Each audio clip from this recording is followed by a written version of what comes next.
Cold world.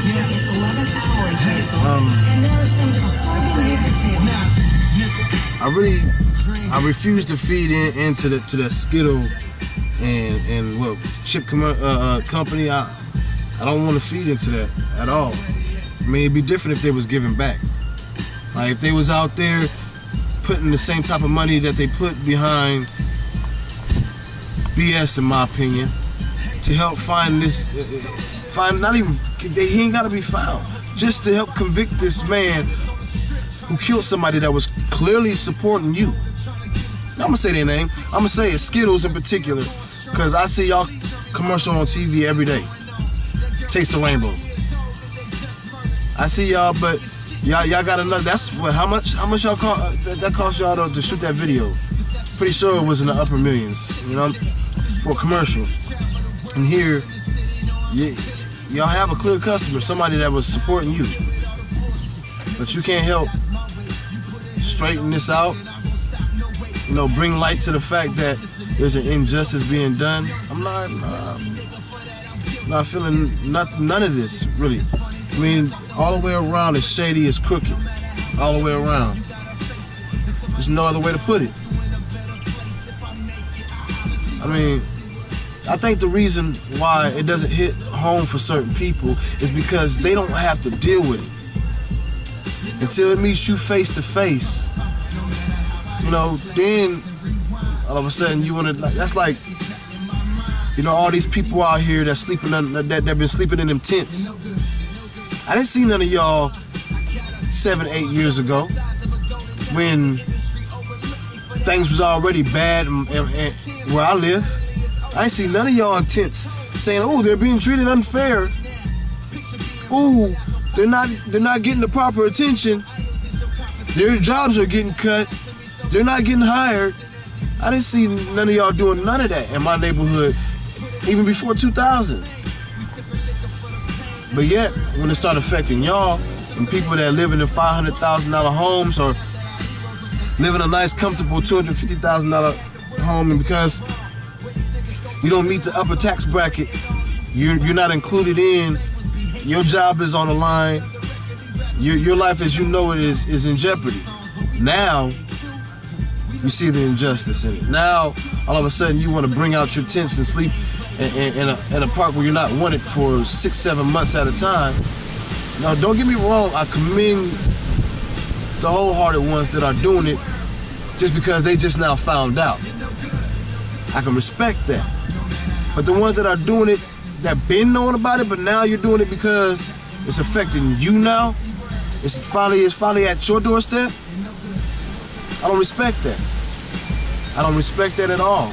It's like, I'm not gonna, man, it's a cold world out here where everybody must fend for themselves, you know. When they said it was a dog-eat-dog world or it was the survival of the fittest, as I was growing up, I didn't really understand. But now I see how cold-hearted this society is. It's like everybody's been, what they call that? They've been numbed. They're numb. They are disattached from, what do they call that? Disassociation. They're disassociated from their own reality. And it's scary because anytime you can be disassociated from your own reality, nothing holds real consequence to you, which makes you something that is to be feared in more ways than one. I mean, if you don't care about hurting yourself, how can I expect you to not hurt me?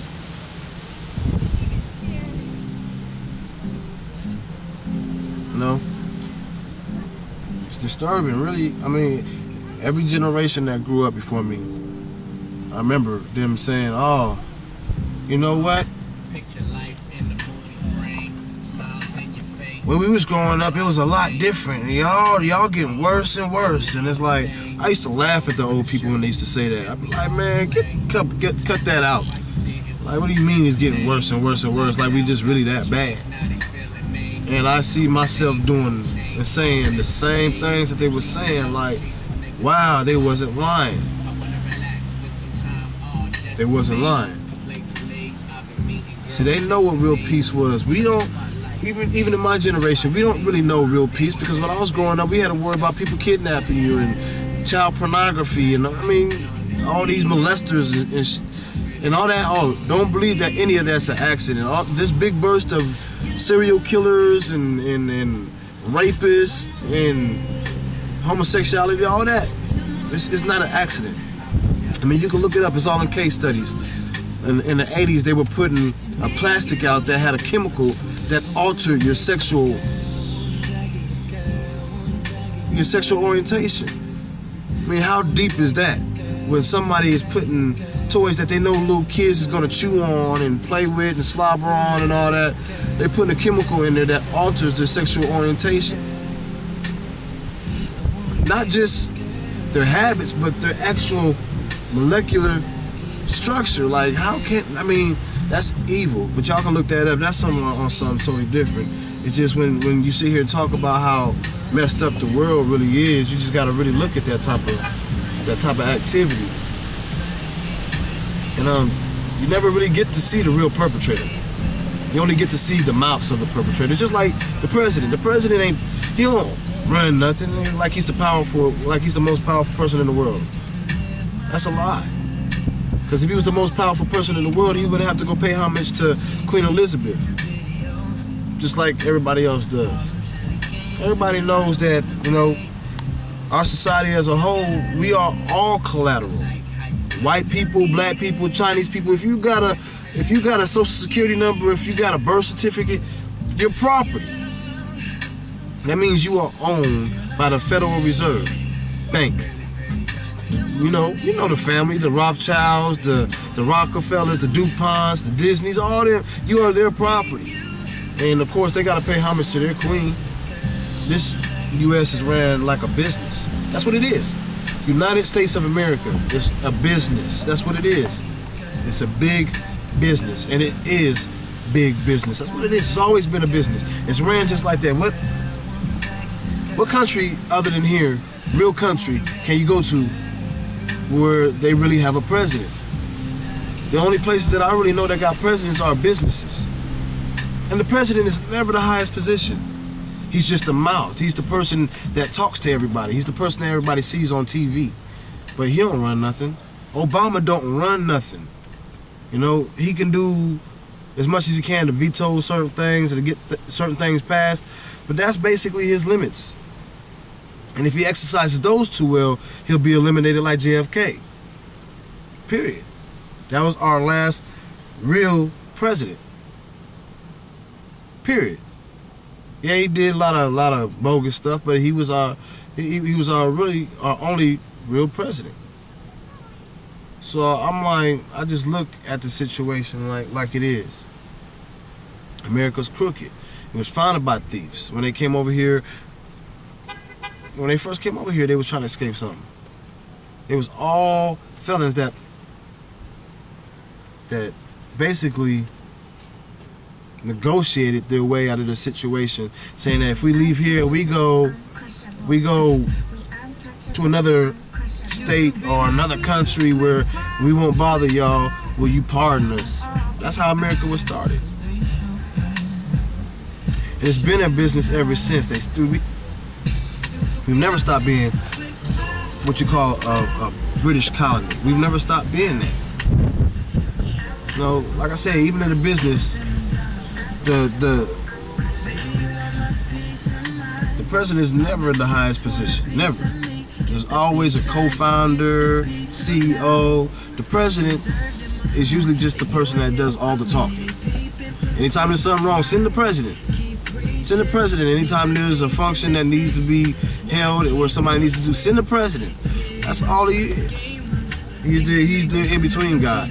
You'll never see the real true people who are making the real decisions and moves behind the scene. You never see it. And then we got these Tea Party, I don't even know what to call them. Ain't nothing right, because I remember the last time there was a Tea Party, we ended up in boats with shackles. So I'm not too fond of Tea Parties anyway.